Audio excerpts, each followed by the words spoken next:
ಲಡ್ಡುನಲ್ಲಿ ಶುದ್ಧವಾದಂತ ತುಪ್ಪ ಬಳಸದೆ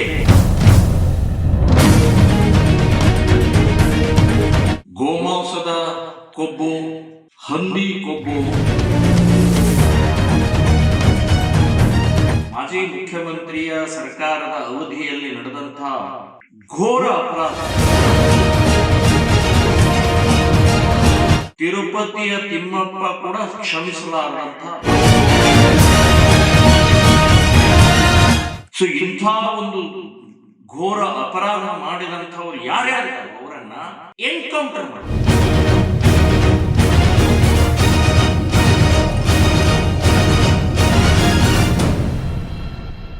ಎರಡು ದಿನದ ಹಿಂದೆ ಆಂಧ್ರ ಪ್ರದೇಶದ ಮುಖ್ಯಮಂತ್ರಿ ಚಂದ್ರಬಾಬು ನಾಯ್ಡು ಅವರು ಒಂದು ಸುದ್ದಿಯನ್ನ ಹೇಳಿ ಇಡೀ ದೇಶದಲ್ಲಿ ಹಲ್ಚಲವನ್ನು ಚಲಿಸಿದ್ದಾರೆ. ಅದು ಅಂದ್ರೆ ಜಗತ್ ಪ್ರಸಿದ್ಧವಾದಂಥ ಆಂಧ್ರದಲ್ಲಿರುವಂಥ ತಿರುಪತಿಯ ವೆಂಕಟೇಶ್ವರ ದೇವಸ್ಥಾನದ ಲಡ್ಡು ಪ್ರಸಾದದ ಸಂಬಂಧಪಟ್ಟ ಹಾಗೆ ಲಡ್ಡುನಲ್ಲಿ ಶುದ್ಧವಾದಂಥ ತುಪ್ಪ ಬಳಸದೆ ಗೋಮಾಂಸದ ಕೊಬ್ಬು, ಹಂದಿ ಕೊಬ್ಬು, ಮೀನಿನ ಎಣ್ಣೆ ಇದನ್ನ ಉಪಯೋಗಿಸಿದ್ದಾರೆ ಅಂತನ್ನುವಂಥದ್ದು ಹಿಂದಿನ ಸರ್ಕಾರ ಜಗನ್ ರೆಡ್ಡಿ ಮಾಜಿ ಮುಖ್ಯಮಂತ್ರಿ ಅವರ ಸರ್ಕಾರದ ಮೇಲೆ ಆರೋಪವನ್ನ ಮಾಡಿದ್ದಾರೆ. ಇದು ಸಣ್ಣ ಆರೋಪ ಅಲ್ಲ, ಬಹಳ ಗಂಭೀರವಾದಂತಹ ಆರೋಪ ಇದು. ಮತ್ತು ಒಂದು ಗುಜರಾತಿನ ಪ್ರಯೋಗಾಲಯದ ಒಂದು ವರದಿಯನ್ನು ಕೂಡ ಬಹಿರಂಗಗೊಳಿಸಿದ್ದಾರೆ, ಅಂದ್ರೆ ದಾಖಲೆಯನ್ನು ಕೂಡ ಬಹಿರಂಗಗೊಳಿಸಿದ್ದಾರೆ. ಸೊ ಹೀಗಾಗಿ ಇದು ಮೇಲ್ನೋಟದಲ್ಲಿ 100% ಜಗನ್ ರೆಡ್ಡಿ ಮಾಜಿ ಮುಖ್ಯಮಂತ್ರಿಯ ಸರ್ಕಾರದ ಅವಧಿಯಲ್ಲಿ ನಡೆದಂತಹ ಘೋರ ಅಪರಾಧ ಇದು, ಅಕ್ಷಮ್ಯ ಅಪರಾಧ ಇದು.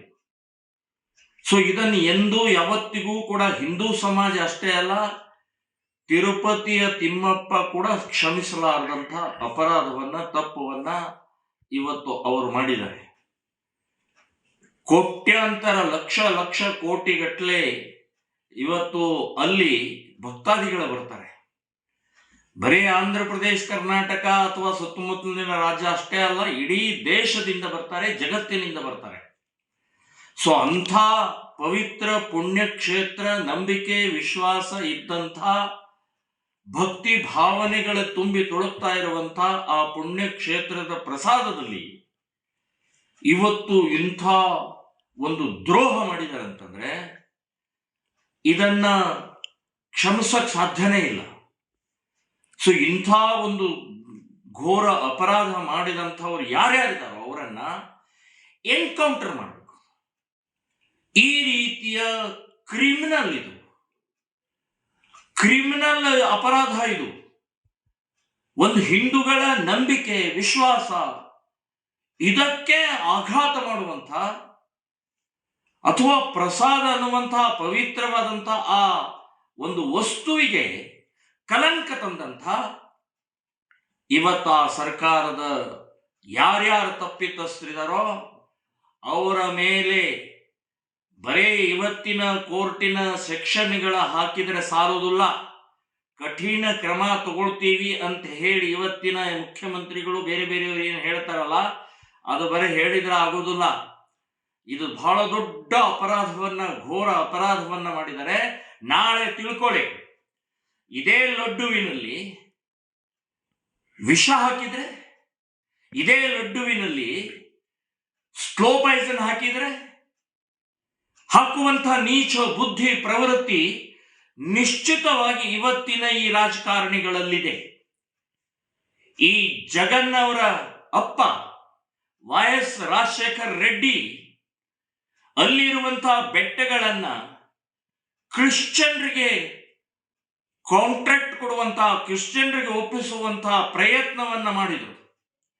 ಅಷ್ಟೇ ಅಲ್ಲ, ಸಾಕಷ್ಟು ಕ್ರಿಶ್ಚಿಯನ್ರಿಗೆ ಅಲ್ಲಿ ಪ್ರೋತ್ಸಾಹವನ್ನು ಕೊಟ್ಟು ಬೇರೆ ಬೇರೆ ರೀತಿಯ ಪ್ರಕ್ರಿಯೆಗಳಿಗೆ ಪ್ರಾರಂಭ ಮಾಡಕ್ಕೆ ಅವಕಾಶ ಮಾಡಿಕೊಟ್ಟಂಥ ಜಗನ್ ರೆಡ್ಡಿಯ ತಂದೆ YS ರಾಜಶೇಖರ್ ರೆಡ್ಡಿ ಅದೇ ತಿಮ್ಮಪ್ಪನ ಶಾಪದಿಂದ ಹೇಗೆ ಸತ್ತ ಅಂತಂದ್ರೆ ಎಲುಬು ಕೂಡ ಸಿಗಲಿಲ್ಲ, ಸುಟ್ಟ ಭಸ್ಮ ಹೋದ. ಎಲ್ಲಿ ಸತ್ತಿದ್ದಾರೆ, ಎಲ್ಲಿ ಹೋಗಿದ್ದಾರೆ ಅಂತ ಅನ್ನುವಂಥದ್ದು ಆ ಕಾಡಿನಲ್ಲಿ ಒಂದು ವಾರ 15 ಗಟ್ಟಲೆ ಹುಡುಕಬೇಕಾಯಿತು.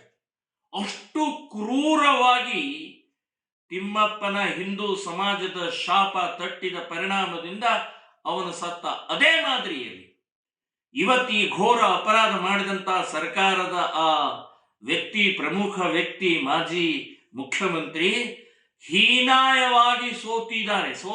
ಹೀನಾಯವಾಗಿ, ಅತ್ಯಂತ ಹೀನಾಯವಾಗಿ ಸೋಲಿಸಿದ್ದಾರೆ. ಇದು ಹಿಂದೂ ಸಮಾಜ ತಿರುಪತಿ ತಿಮ್ಮಪ್ಪನ ಶಾಪ ಅಂತ ಅನ್ನುವಂಥದ್ದು ನಾನು ಹೇಳ್ತಾ ಇದ್ದೀನಿ.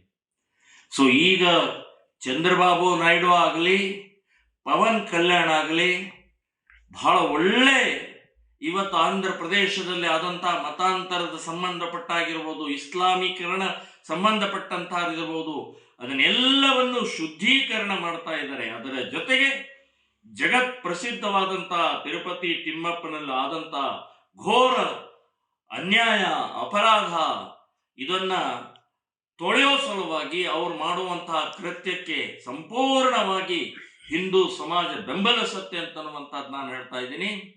ಅವರ ಈ ಧೈರ್ಯಕ್ಕೆ ನಾವೆಲ್ಲರೂ ಕೂಡ ಬೆಂಬಲಿಸಲೇಬೇಕು.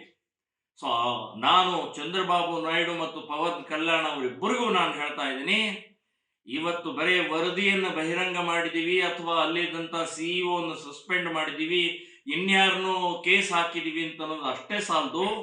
ಇಡೀ ಆ ತಿರುಪತಿಯ ತಿಮ್ಮಪ್ಪನನ್ನ ಶುದ್ಧೀಕರಣ ಮಾಡಿ, ಗೋಮೂತ್ರವನ್ನು ಸಿಡಿಸಿ, ಇಡೀ ಆ ಪವಿತ್ರತೆಯನ್ನು ಮತ್ತೆ ಪುನಃ ಪ್ರತಿಷ್ಠಾಪನೆ ಮಾಡಬೇಕು ಅಂತನ್ನುವಂಥದ್ದು ನಾನು ಆಗ್ರಹವನ್ನ ಮಾಡ್ತಾ ಇದ್ದೀನಿ.